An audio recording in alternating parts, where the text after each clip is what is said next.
Thank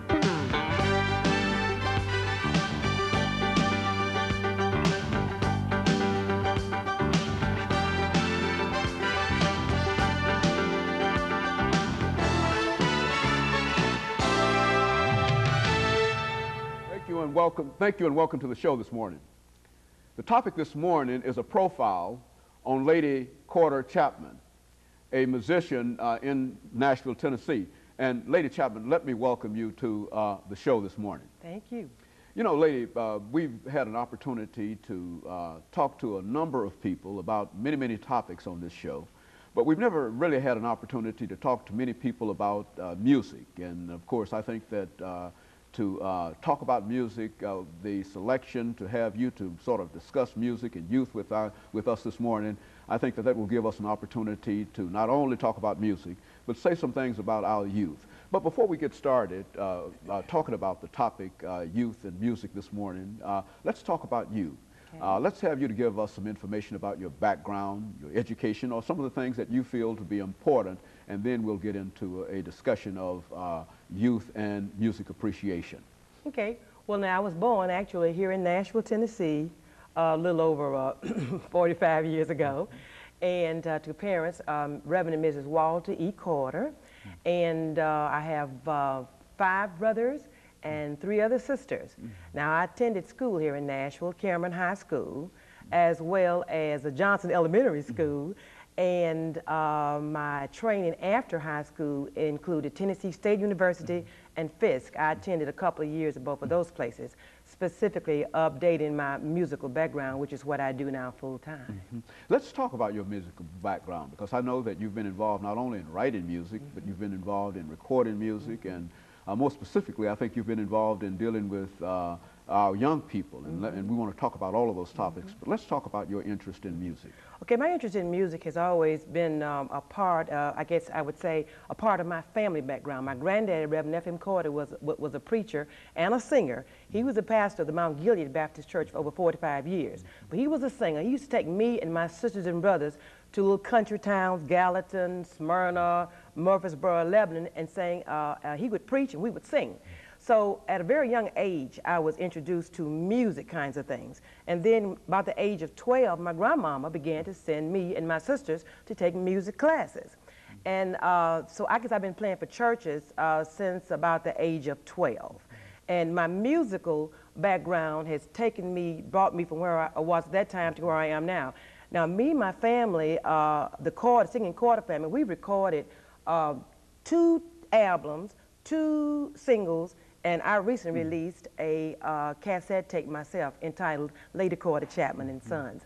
So I'm just very thankful to God for having blessed me with so much rich musical background. And so you're from a family that's been involved in music for a long time and are still involved in music, yes, I would imagine. very involved in music, very involved in music. You know, one of the topics and one of the things that is of some interest to many of us has to do with our young people.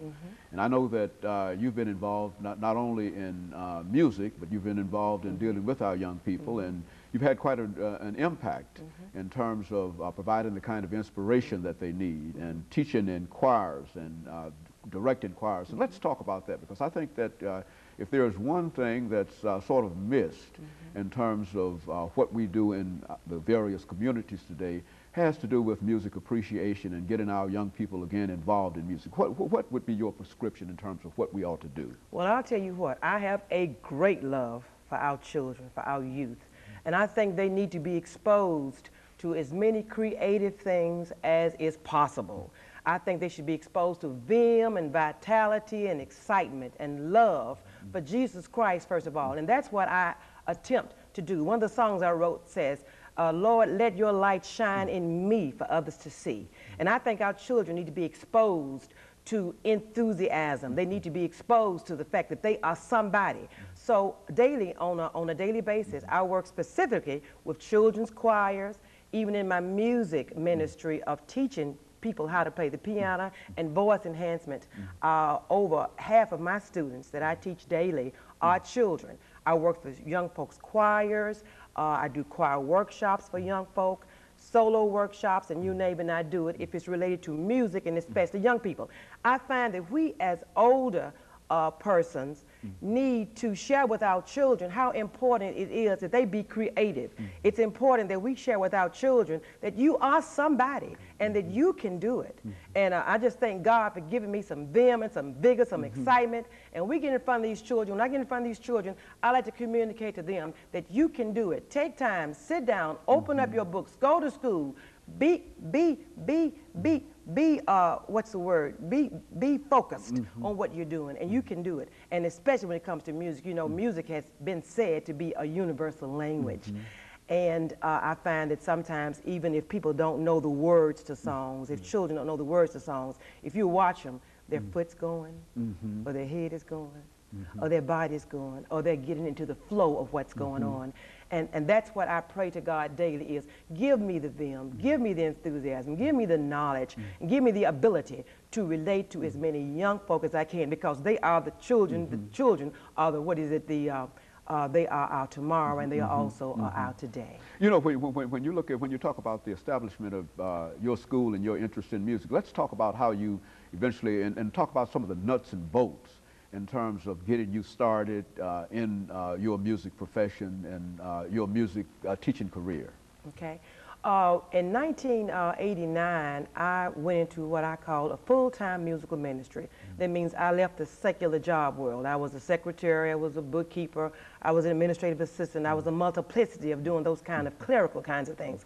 But I prayed to the Lord. I said, Lord, I know there's something more you want me to do.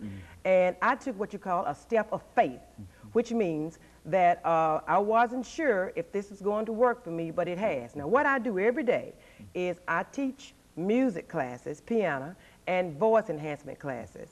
I'm also available, and I do things like doing choir workshops and solo workshops and drama workshops and other things. Anything that I can do to lift up the name Jesus, because I think you can do all of this through that medium of music. So what I have done is I've set up me a little studio in my parents' home, where I have pianos and electrical pianos and acoustical pianos and other time-keeping gadgets in there, where I just deal with specifically teaching people how to play the piano and enhance their vocal abilities. What are you finding in terms of the kind of support that you get from the various elements within the community for what you're doing? I'm getting excellent support. My main thrust of this, I think I failed to say, is that this ministry of music is to create, or rather to develop the talent in especially young folk to become church musicians. One of my themes, my main theme is I am committed to God and mankind for the conservation and preservation of gospel music. And I do that in every way I know how to do it. So the nuts and bolts of it, where I'm concerned, is I want to train people to eventually work back into the church community. It's amazing, Dr. Haney, how many churches are constantly in need of church musicians. So I thank God for putting this ministry in my heart. You know, as a matter of fact, I think many of us seldom think about the need that churches might have. Let's talk to that. I mean, what do you find that that folks are advertising? Are they coming to you? Are they calling you and saying that send us somebody to play the piano at church? Is it that severe? Yes, on a regular basis. And I say this in a very lovingly way, and I don't mind it happening. But many ministers call me on a regular basis, as well as other church musicians and church presidents of choirs. Do you know, ask me if I know of musicians. Churches are constantly in need of musicians. Sometimes their musicians are on vacation. Sometimes their musicians are sick. Sometimes their musicians just up and leave. And I cannot begin to tell you how many churches there are probably out there that just don't have a musician at all. And I just thank God again for the ability and the love and the spirituality and the great love for the need for musicians that he's put in my heart, which has enabled me to do my part. You know, we're about 20 seconds, Lady Chapman, from our first commercial break. Of course, when we come back, we're going to talk about some other elements dealing with your music career. But I think that one of the things that is of some interest, and certainly will be of interest to our audience, is this tremendous need that the churches have, and we want to speak to that further. But first, let's have our first commercial break, and we'll be back with you